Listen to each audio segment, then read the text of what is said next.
자, 첫 번째 심장에 관련된 거 알아봤고요. 두 번째요. 가슴 통증 때문에 올 수 있는 증상 중에 타는 듯한 통증.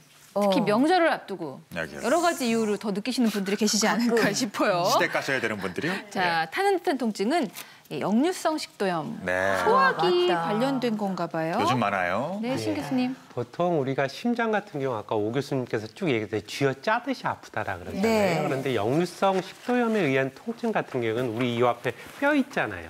이걸 흉골이라 그러는데요. 이 흉골 뒤쪽으로 타는 듯하다라고 이렇게 호소를 하시는 경우가 많습니다. 우리가 대부분들은 경험하셨을 건데 간혹 신물 올라올 때 목 시큰거리잖아요. 그러한 느낌이 여기에 있다라고 이해하시면 쉽게 이해하실 수 있으실 겁니다. 근데 문제가 있는 건 식도인데요. 왜 가슴 통증이 생기는 거죠? 식도 보시면은 여기 이렇게 모형이 있는데요. 여기가 식도고 여기가 위입니다. 요 사이를 경계 부위라 그러는데요. 여기에 조임근이 있습니다. 그래서 우리가 음식물을 드신다던가 아니면은 트림을 할 때는 여기가 열려요. 그리고 평소에는 이렇게 딱 조여져 있는데 요것들이 부적절하게 열린다던가 아니면 약해질 경우에는 위 내용물이 식도 쪽으로 올라오면서 여기가 타는 듯한 통증을 느끼게 됩니다. 네. 쓰린 느낌이 그런 느낌이구나. 예. 알고 보니 참 경험이 많으시네요. 저 역류성 식도염을 좀 앓고 있어서 좀 잘합니다. 그거에 대해서.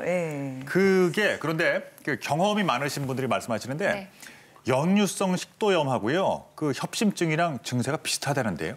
때로는 감별이 안 되는 경우도 있는데요. 이제 감별을 만약에 해보자라 그러면은 이제 그 오 교수님께서 얘기했듯이 명치 부위라던가 아니면 왼쪽 팔의 안쪽인 이쪽으로 퍼진다던가 아니면 왼쪽 앞가슴이 쥐어짜듯하게 아프다 그럴 때는 우리가 심장에 의한 경우가 많고요.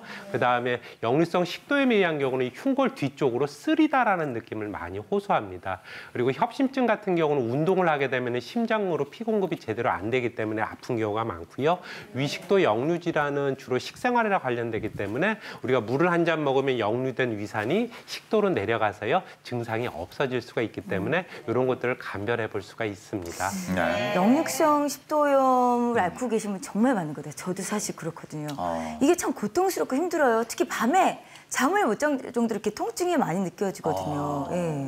보통 우리가 식사를 하게 되면 위가 이렇게 늘어나잖아요. 즉 위는 풍선이다라고 이렇게 이해하면 되는데요. 우리가 이제 저녁에 과식을 한다던가 식사 후 바로 눕게 되면은 평평하게 되는 거잖아요. 그러다 보면 음식물이 십이지장으로 내려가야 되는데 이런 거보다는 중력의 반대 방향인 식도 쪽으로 올라갈 확률이 높아지는 경우죠. 우리가 식사를 할 때 보통 아침이라던가 점심은 적당히들 대부분 드시잖아요.